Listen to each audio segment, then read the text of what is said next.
John, what has this time meant for AIM and its 3,500 members during the COVID crisis and resulting economic upheaval? So as a community of over 3,500 members, it's been a time of tremendous resilience for the organization as well as for its component members. One of the things that I'm proudest of is that during the crisis, our members reached out to us and called our employer hotline over 600 times a month. And those calls were a variety of very simple issues as well as extremely complicated issues, with employers talking about the threats to their business and in some instances discussing the potential of having to close the company. Where do you see the Massachusetts economy going forward? I think a lot of us are uncertain about where things go from here. I do hope that we'll see a steady improvement in the economy.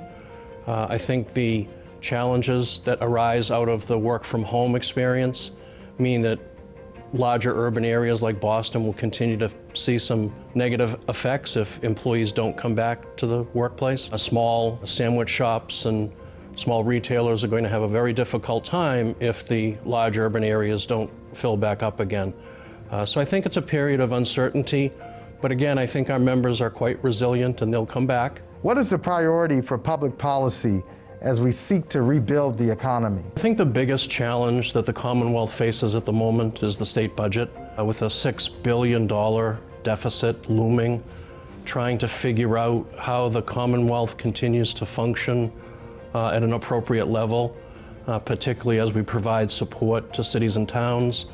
It's a real challenge, and I think the threat that concerns me is that the solution could actually create challenges from a competitiveness standpoint, giving our employers an additional challenge in addition to reopening, now having to deal with additional taxes potentially. John, I have to ask you, how have the events of 2020 affected the ability of AIM to act as a community of employers?